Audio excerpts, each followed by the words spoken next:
Hello lovely viewers, you are most welcome to our channel Poetry Online. In this video, we shall be discussing the detailed analysis of Changes by Ama Ata Edo. Kindly subscribe to our channel and press the bell icon to get updates on all our new videos. Once again, let us assure you of a very interesting discussion. Get ready for this lesson. Ama Ata Edo is a well-known writer whose plays The Dilemma of a Ghost and Anoa are familiar to most students. She is also a novelist. Changes is a very important novel because of its subject matter, namely the situation of women, particularly educated women in Ghana and Africa at large. The position of women in African society has become a major issue which has attracted the concern of both female and male writers in Africa. Changes gives a glimpse into the artist's view of how women are regarded in the Ghanaian society in the opening paragraph of Changes. AC, the central character, a statistician at the Department of Urban Statistics, is angry because, in the absence of the secretary, whose schedule it is to perform this particular duty she is expected to do, just because she is a woman. She drives to the travel agency to check on travel arrangements for a conference she and two male colleagues are attending. What is worse, when along the road her old unreliable car stalls, she is subjected to hostile jeering by taxi drivers, of course, all of them being male, shouting the usual obscenities about women drivers. The novel reveals somehow the low esteem and hostility against which the women struggle on a daily basis in present-day Ghana. The novel then explores this issue, particularly in the context of marital homes, giving its profound analysis of the challenges confronting the educated woman in Ghana in her search to balance the competing demands of being a mother, a wife, and a professional person. There can be no doubt that Ama Ata Edo's novel Changes can justly be described as feminist. The crucial issue explored in this novel could be expressed as follows. In what ways has education contributed to making the Ghanaian woman a happier and more fulfilled human being than she was in the past? All three women whose lives are held up for scrutiny in this novel are educated professionals who, despite their education, cannot be said to be satisfied with their lives. The novel suggests that the primary reason for their dissatisfaction has to do with the relationship with their husbands and the unequal roles imposed on them by tradition. However, the parlous third world economy in which they find themselves is also a factor. In a different kind of national economy, a senior civil servant like AC will be able to afford a better car, and a midwife with Opokia's length of service will be able to finance a vehicle for herself. However, it is the domestic situation, predominantly the relations with their husband, which is the main cause of the woman's unhappiness. One could say that men do not understand that they cannot continue to cling to the same privileges they enjoyed in the past, when their wives, owing to inadequate schooling, could only play the roles of housewives and mothers.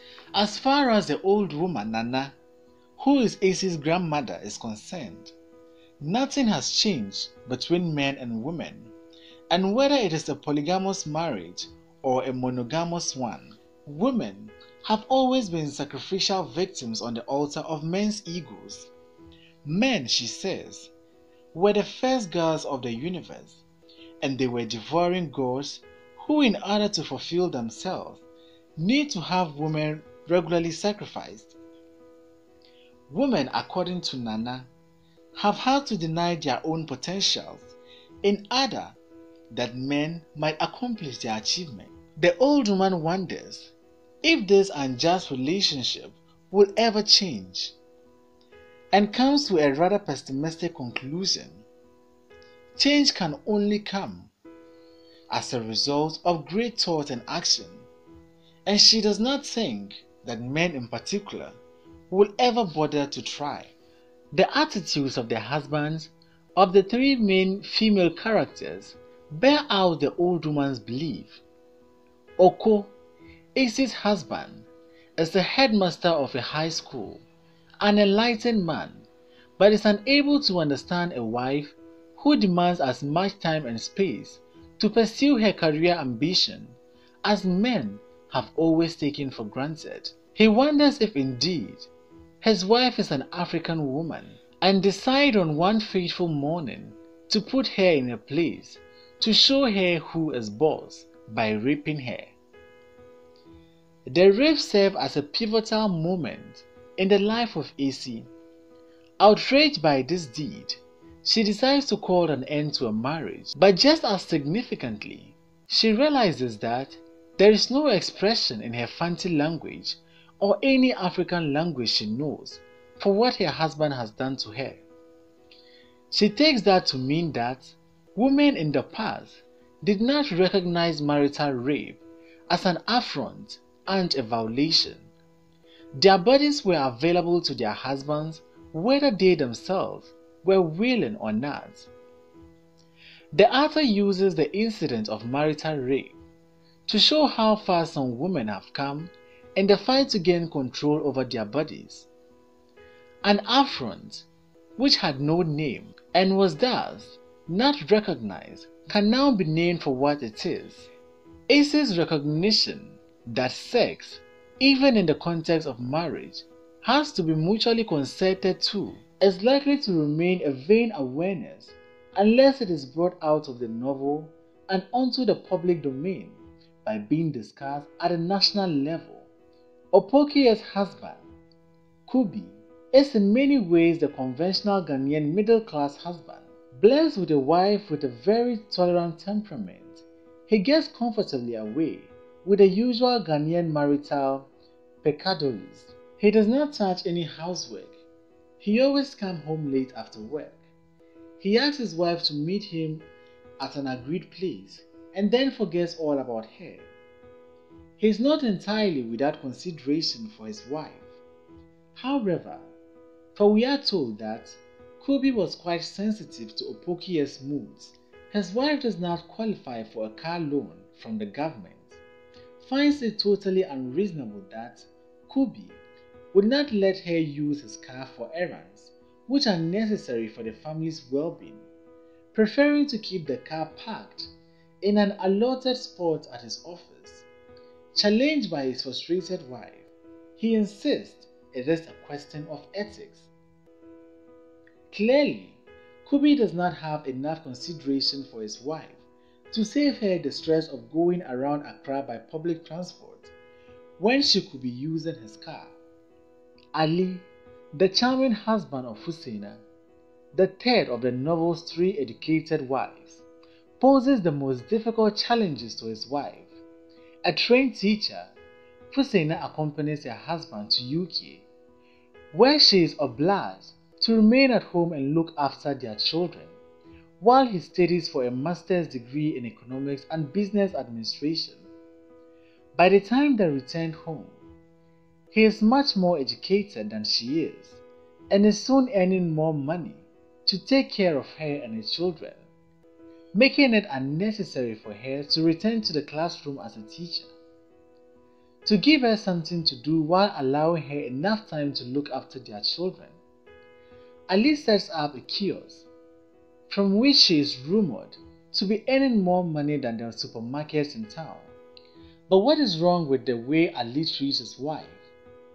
In the first place, he selfishly denies his wife, while they were in London, the chance to obtain more education than the teaching certificate she obtains in Ghana. The most painful blow he inflicts on her, however, is his decision to take a second wife, who is more educated than her. Her husband's second marriage hurts Husseina very deeply. It is selfish and wrong for Ali, who lives as a couple with his first wife Fusina, to go and marry a second one, who also expects him to be available to her whenever she needs him.